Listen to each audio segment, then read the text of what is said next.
Hey, since we haven't had a chance to hear from you yet, Quinn, just wondered what these last couple of weeks have been like for you and the process by which you end up returning to the team, and what it's been like just getting back with the fellas.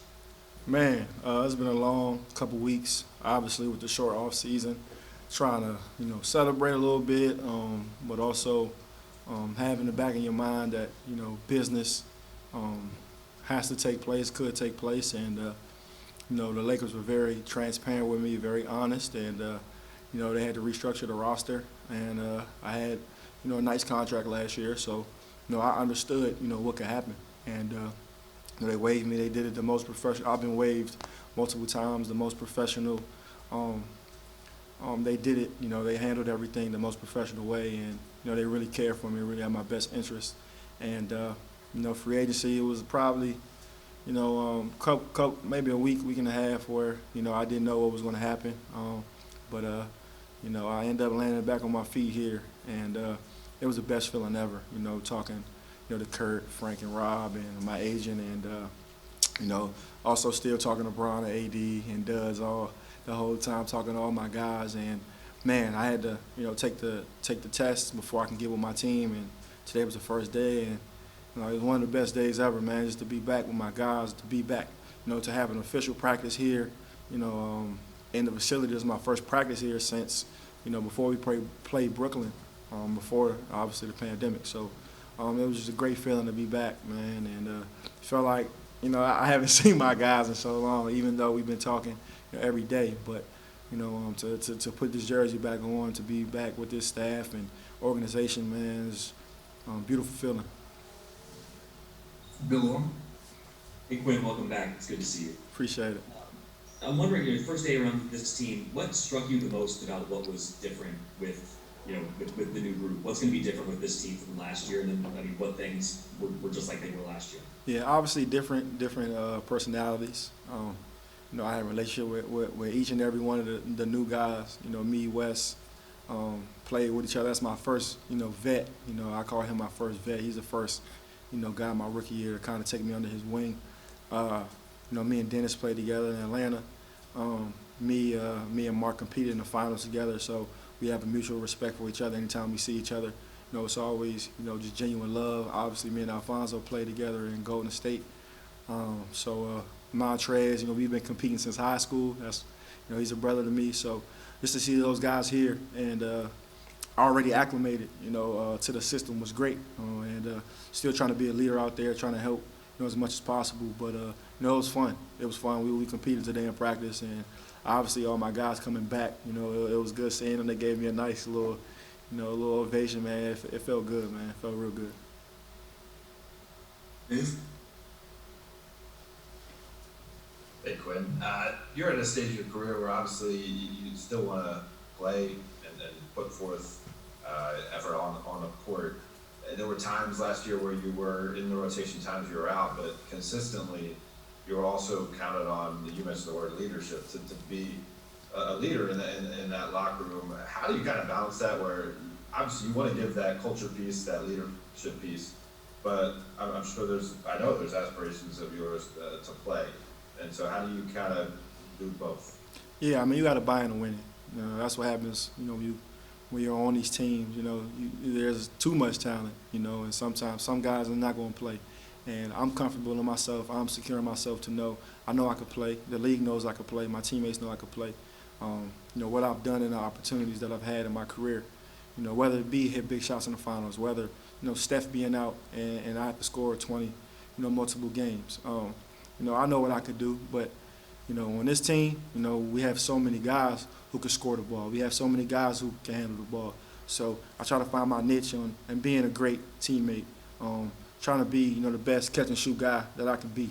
And obviously, when guys get in foul trouble or set out, I can still go get a basket and still make plays for my team. So I'm confident in myself. I know what I can do, and showed in the Spurs last year, but I had to sit behind two Hall of Famers, LeBron and Rondo. So I mean, I got to learn as much as possible. And some players might, want to leave. Some players might, want to feel bad because they're not on the court. But for me, I get a chance to learn every single day. And anytime I get an opportunity, I take full advantage of it. So still my motto here coming back, I always, buy into winning. I always want to be the best teammate, the most professional guy I can be. And when my number's called, I know I can play. And what do you? Hey Quinn, congrats, welcome back. I'm curious, I mean, you mentioned sort of that Brooklyn experience last year where everything kind of slammed to a halt. You guys had to deal with that, you didn't deal with positive best on your team. What do you think this season is going to be like? I mean, if you can allow yourself to think into January, into February with cancellations and stuff like that, is this just going to be, do you just have to embrace the unexpected in it? And do you think it's like even a good idea to even try? Yeah, I mean, I think for sure you can see, in the NFL and especially college, games are getting canceled, day of, day before. I remember Clemson and Florida State football got canceled at kickoff. Dez Bryant was warming up. He tested negative all week, and he was pulled off the field before the game. So obviously you can tell you never know what you're going to expect. Me, my first day being here, I got all the rules. I was getting all the rules before I got on the team, just trying to get a feel. And then when I joined the Lakers, Kurt, kind of ran everything down. But to actually, get all the rules and just see like how unique this is going to be, it's definitely different. Obviously in the bubble, we're all secure, and we knew games, were going to be played. But now you never know. You never know what guys will be available. That's why, we always hold each other accountable. We always have each other's best interests, and guys are professionals. So we're going to do as best as possible to be available. And, it'll be very interesting to see. Good. Hey Quinn, welcome back. Appreciate it. So, you talked about Golden State, the experience you had there of, trying to repeat and watching the other teams around the league try and chase you. Does this year with the Lakers sort of have the same vibe? Do you sense the same sort of energy of trying to keep that consistent? And the second question, when you look at the guys who left, what are the gaps you think that the team is still trying to fill in and figure out how to replace? Yeah, I think any team bronze on, the league is chasing. And obviously the Lakers, making the finals or not making the playoffs, I think, that's a big game for everybody. And now you combine Bron with AD and us winning the championship, it takes it to another magnitude. When I got to Golden State, they had already won 2. So, the target, was already on their back. So just to see it every day, that was everybody's, measuring stick.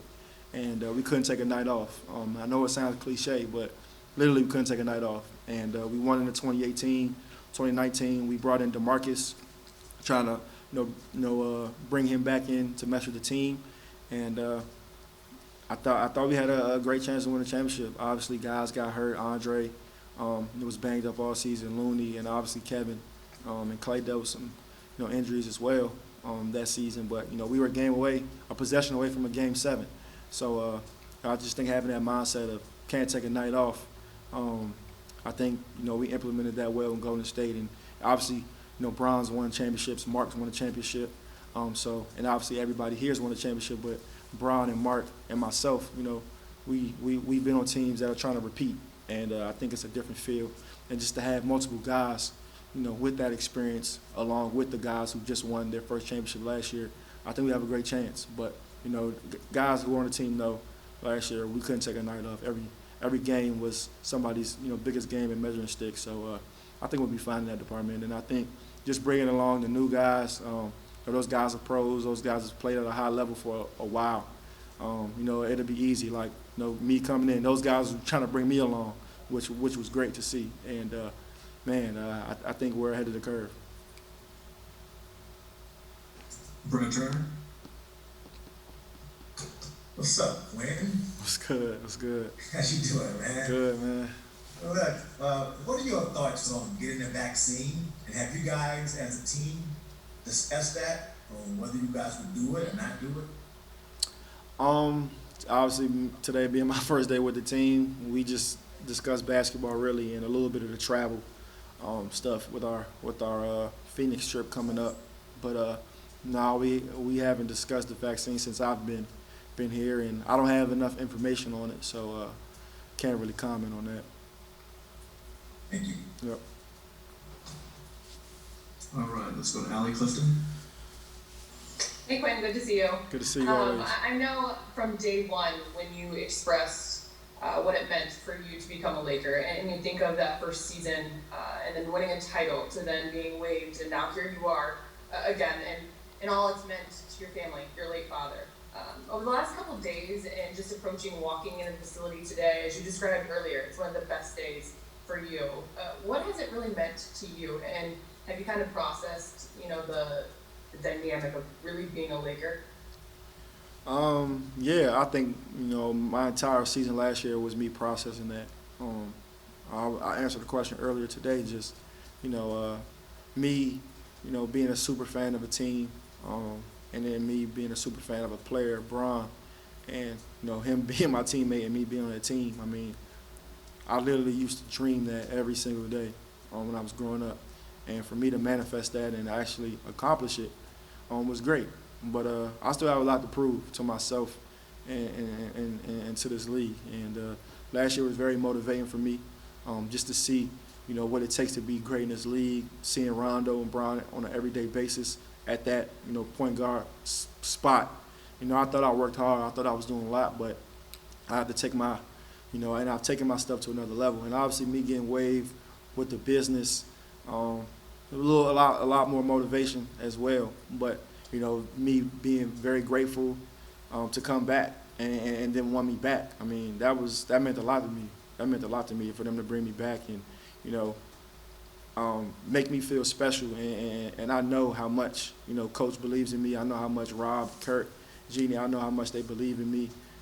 So that meant a lot, and I want to make them proud by being ready. And I want to contribute. I want to contribute for my favorite team on the championship team.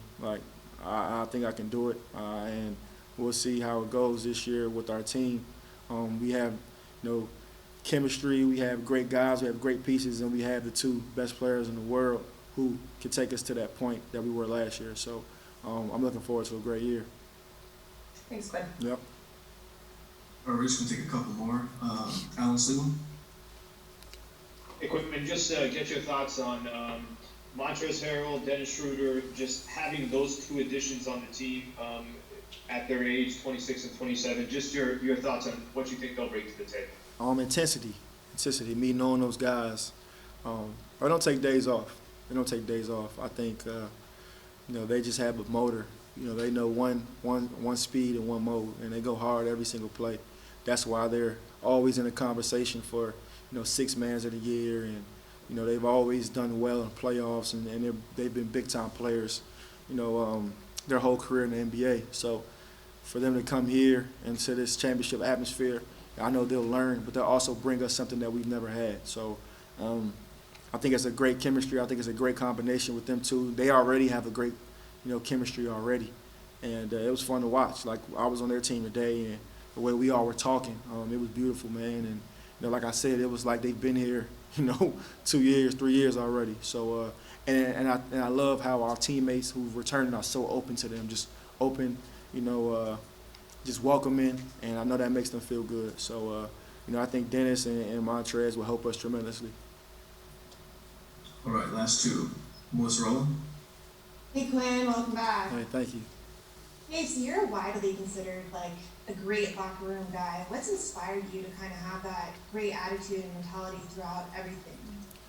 That's how my dad was. That's how my dad, that's how my mom is. Just very, they have a lot of friends, just very loving. Everybody's welcome into the home. Man, my dad used to, take all my AAU teammates in the house, likewise with my mom, and just very loving. And my mentor is Jared Jack. That's a guy who's been a great teammate, his entire career, and he has a respect from all the players to the coaches, GMs, everybody. So that's somebody who I wanted to emulate my entire life. So and I've always had great vets, and they've showed me ways to be stars in your role. So I take pride in that, and I want to continue doing that the rest of my career. Last question, Nick Hamilton. Hey Quinn, welcome back, man. Good to see you back. Thank you, man. So you mentioned earlier about you learning from LeBron and learning from Rajon Rondo. What were some of the things that you learned from those two that will help you elevate yourself this season? How they see the game, what they're watching, how they really just slow the game down. Like the game, they play in slow motion, and you can tell just what they're watching. They ask tons of questions, and they're not too big to keep learning. You know, you can be, you know, a video guy, and LeBron and Doe are asking questions like, "What you see right here? What do you do right here?" And I think, you know, you can get to a point to where, you know, you're never wrong. You know everything. But those guys are so humble and so willing to learn and willing to give is so much. And they were giving me everything. You know, Bron, every game coming, cue what you see. You know, Doe, cue what you see. And I'm asking them, you know what I'm saying? And it was a great rapport, man. And I grew up idolizing those guys. So, you know, I just saw how much they put into the game. And it's no accident why they're Hall of Famers.